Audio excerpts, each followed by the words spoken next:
Après avoir reçu le salut, je suis né de nouveau en 1962.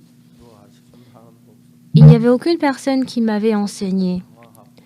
Et j'étais en train de souffrir, d'être erré de mon péché. Mais en lisant la Bible, j'ai réalisé le travail énorme de Dieu. C'était un travail de rêve.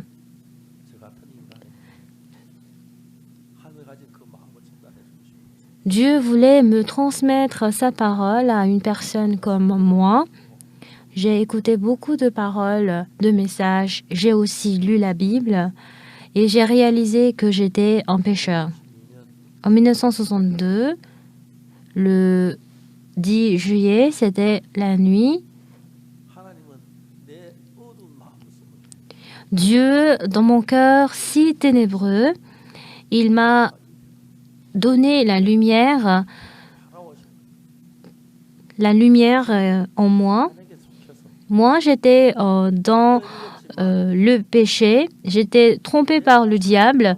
Même si j'avais lu la Bible, je n'avais jamais imaginé que mes péchés étaient lavés.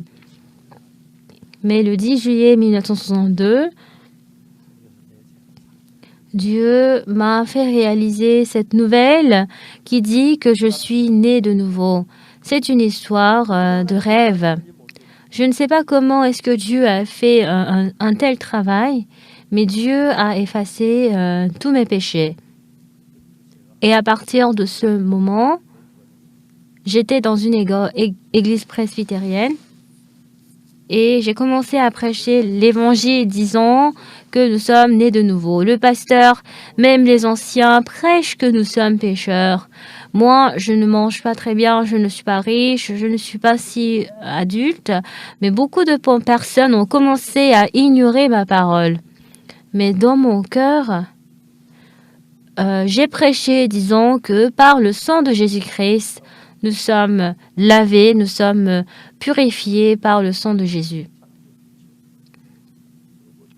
Et beaucoup de pasteurs ont dit que je dois normalement être puni, je dois être maudit par Dieu, je ne dois pas même assister à la Sainte Seine à cause de la parole que je prêchais dans l'église. Au culte de dimanche, après avoir pris le déjeuner,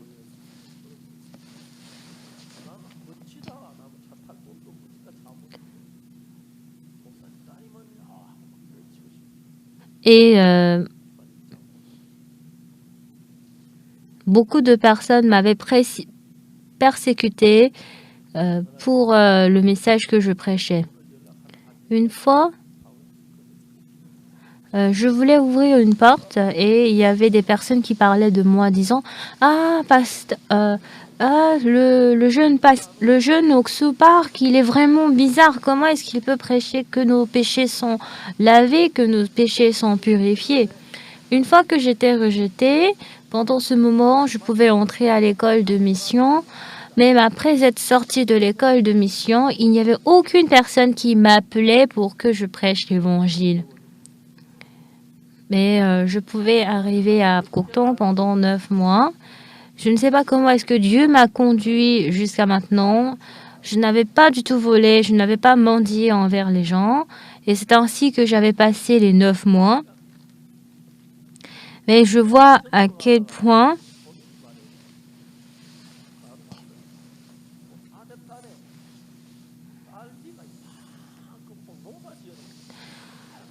il y avait beaucoup de champs de fraises.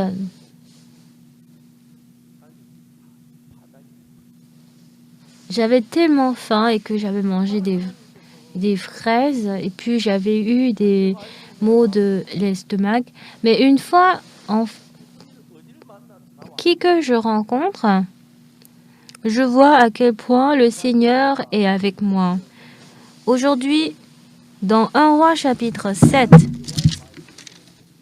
Élisée, en écoutant la parole de Dieu, il a dit « Demain à 5 heures, il y aura une mesure de fleur de farine et une mesure de... »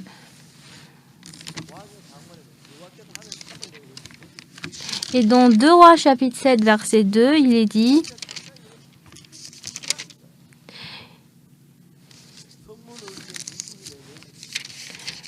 Dans le temple, il y avait 2 lépreux. Il a dit, comment est-ce que nous pouvons être ici? Allons dans la ville de Samarie. Jusqu'à maintenant, les lépreux ont suivi leurs pensées, mais une fois que la parole de Dieu est entrée dans leur cœur, la parole de Dieu a commencé à guider leur cœur. Pourquoi nous devons être assis ici? Que nous soyons ici, que nous soyons là, nous allons mourir. Capitulons, essayons de capiter dans la ville de Syrie. Et Dieu leur a donné ce cœur. Au verset 9, il est dit, « Puis ils se dirent l'un à l'autre, « Nous n'agissons pas bien, cette journée est une journée de bonnes nouvelles. Si nous gardons le silence et si nous attendons jusqu'à la lumière du matin, le châtiment nous atteindra. Venez maintenant et allons informer la maison du roi. » Alors l'histoire de ce lépreux représente notre histoire. Beaucoup de personnes sont en train de fermer leur bouche en ne prêchant pas l'évangile, mais qu'est-ce que la parole de Dieu nous dit?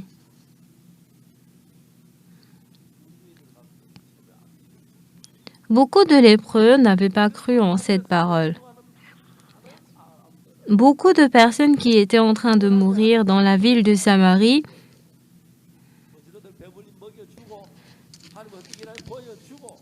Dieu a montré comment est-ce qu'il va travailler.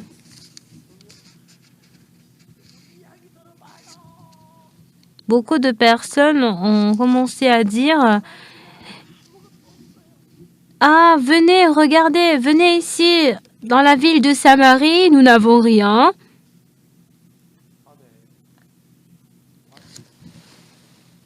La nuit, le roi, en écoutant cette nouvelle, parce que le roi, il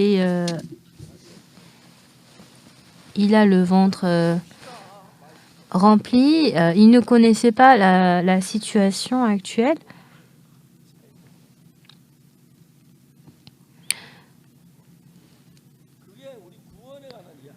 Alors cette histoire représente l'histoire de l'Évangile. Avant de recevoir l'Évangile, nous étions enfermés dans le péché, mais une fois que la parole de Dieu est entrée dans notre cœur, ces lépreux, ils étaient simplement assis devant la ville de le temple. Et une fois que Dieu leur a donné sa parole, ils ont commencé à avoir une pensée différente. Une fois que nous asseyons ici, nous allons mourir de faim. Qui nous apportera à manger? Pourquoi nous restons ici? Allons dans la ville de Samarie. Là, même si nous mourons ou même si nous soyons en vie, allons là et voyons ce que Dieu fera pour nous. Dans notre église, lorsque nous voyons les fidèles, les frères et sœurs, nous avons beaucoup de personnes qui n'acceptent pas l'évangile. Même s'ils acceptent l'évangile, il y a des personnes qui sont toujours à la porte de Samarie. Mais une fois que la parole de Dieu entre en nous,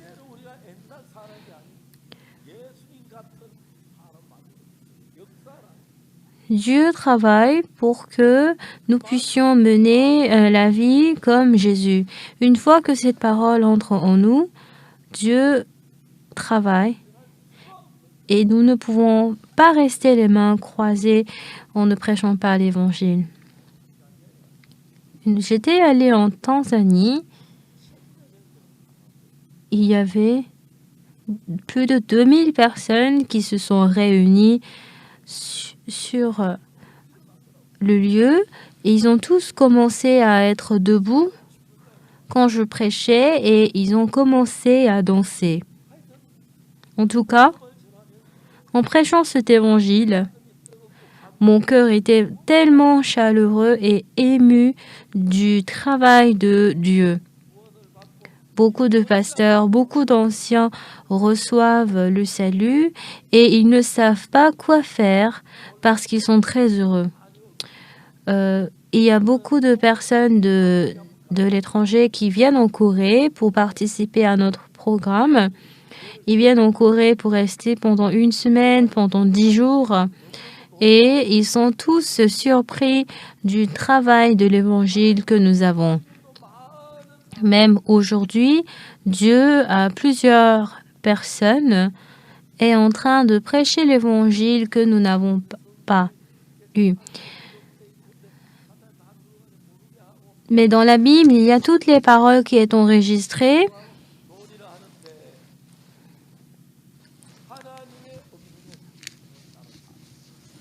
Nous avons beaucoup de personnes qui suivent la parole. Un jour, ces lépreux ont commencé à réaliser. Nous n'allons pas rester assis en mourant de faim. Que nous soyons ici à la porte de Samarie, nous allons tous mourir de faim. Allons dans la ville de Syrie. Là, on voit à quel point Dieu travaille. Même en tombant, en commençant par ramper et par plusieurs méthodes, ils ont commencé à se déplacer pour aller dans la ville de Syrie. Bien-aimés, ayez toujours dans votre sac la Bible, où que vous soyez dans la voiture, dans le bus, que vous puissiez faire sortir cette Bible pour prêcher l'évangile aux autres ou pour encore une fois lire et écouter la parole de Dieu. Et vous allez sans cesse trouver l'énorme travail de Dieu en nous. Avant d'organiser la cantate,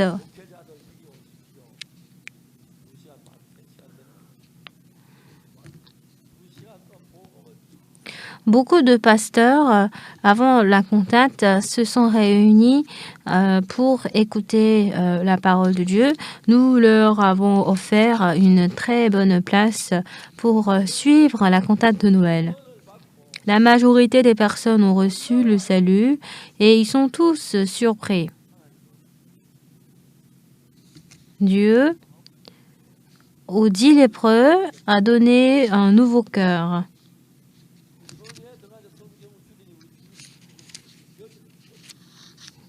Que nous soyons ici ou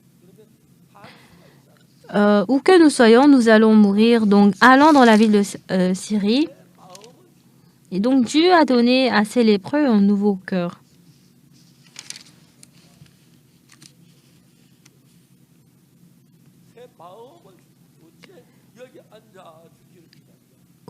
Jusqu'à quand nous allons attendre ici pour mourir? Que nous soyons ici, nous allons mourir. Allons au camp des Syriens. Allons dans le camp des Syriens pour suivre la conduite de Dieu.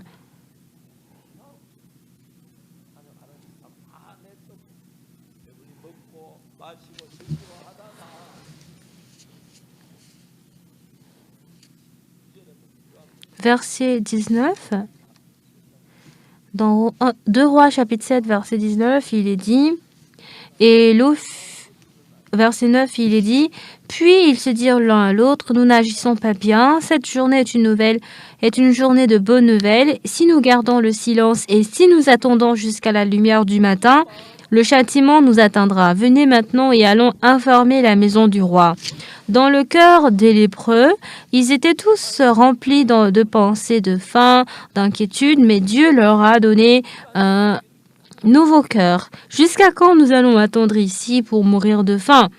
En 1962, le 10 juillet, j'ai eu un cœur que je n'avais jamais eu auparavant. Auparavant, je péchais, je mentais et je me considérais comme étant pécheur. C'est vrai que je suis pécheur.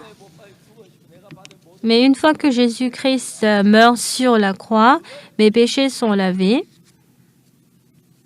Et nous avons cru en cela.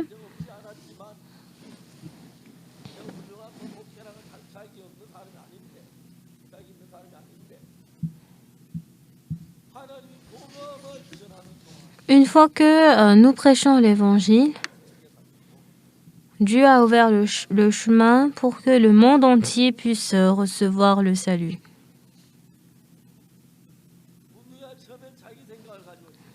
Les lépreux avaient eu au début leur propre pensée et ils étaient tous à la porte de Samarie, mais une fois Dieu leur a donné un nouveau cœur. Une fois que le cœur était entré en eux,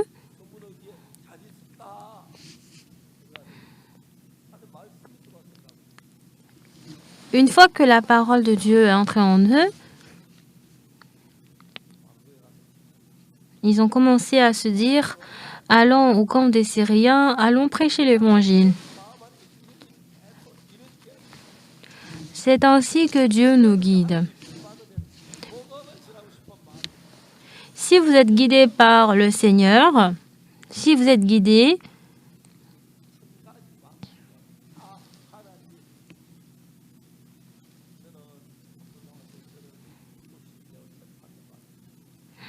moi, j'ai rencontré plusieurs sortes de situations. J'ai même été jugée.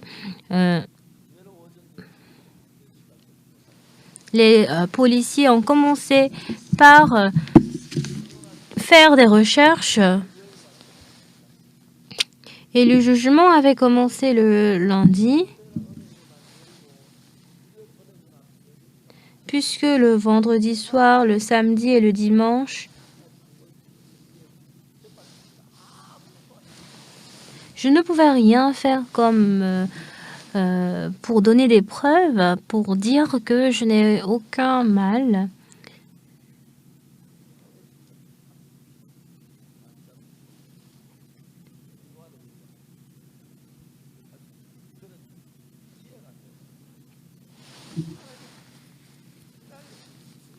Dieu est en train de nous guider minutieusement. Même s'il semble que nous vivons en grosso modo, mais Dieu, il est toujours en train de nous guider.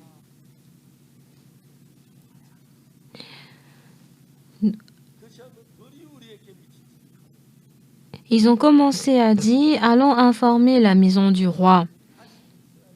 Allons au camp des Syriens pour prêcher l'Évangile.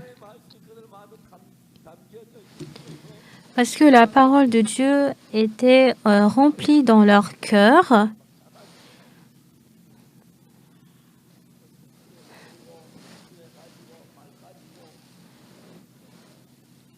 Une fois qu'ils sont allés dans le camp des Syriens, ils ont commencé à manger plusieurs plats délicieux. Il ne suffisait que de manger. Ils ne savent pas qui a commandé, mais on peut voir à quel point ils étaient très heureux. Ils ont donc, avec une mesure de fleur de farine pour un cycle et 2 mesures d'orge pour un cycle, c'était tout ce qui leur restait. Mais Dieu continue à travailler pour que nous fassions tout le travail qui nous est donné. Beaucoup de personnes, ils ont le fardeau de faire le travail de Dieu. Mais si nous pouvons essayer 1 fois, 2 fois, 10 fois et même 5 fois des choses qui sont un fardeau pour nous, nous pouvons les surmonter. Mais beaucoup de personnes, après avoir reçu la rémission du péché, ne mènent qu'une vie simple sans vouloir prêcher l'Évangile en Dieu. Dieu est en train de nous conduire ainsi.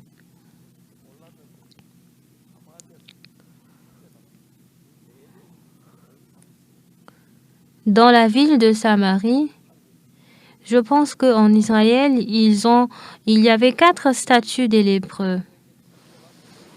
C'étaient des personnes qui étaient méprisées par les hommes, mais en étant conduits par Dieu,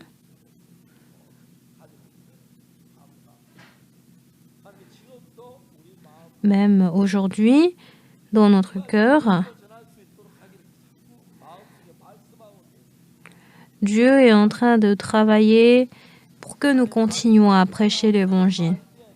Une fois que nous suivons la parole de Dieu, ce qui est étonnant, c'est que Dieu travaille pour nous.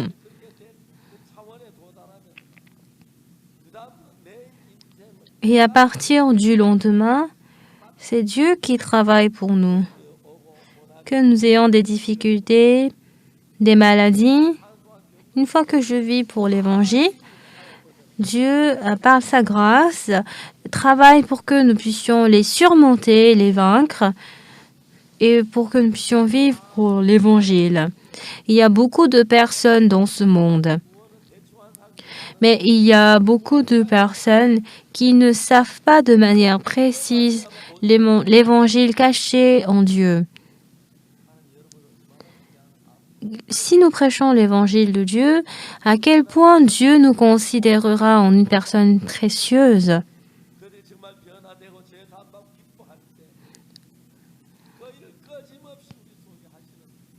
Dieu continue à faire ce travail pour nous, mais parce que nous avons un cœur sombre, nous n'avons pas réellement le cœur de Dieu en nous.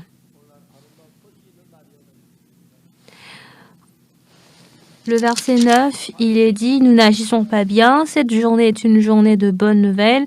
Si nous gardons le silence et si nous attendons jusqu'à la lumière du matin, le châtiment nous atteindra. Venez maintenant et allons informer la ville de Samarie.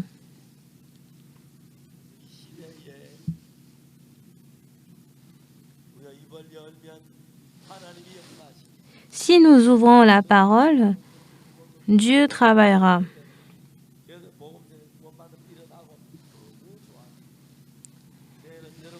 Pour la nouvelle année,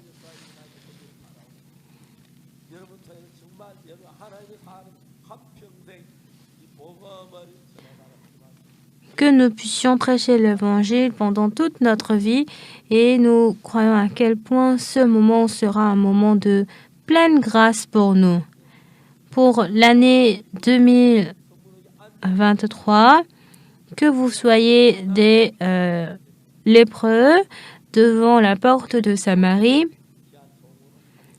et Dieu aimerait vous établir comme des serviteurs précieux de Dieu. Que vous puissiez accompagner la parole de Dieu. Et pour l'année 2023, que le Seigneur puisse vous guider. Merci.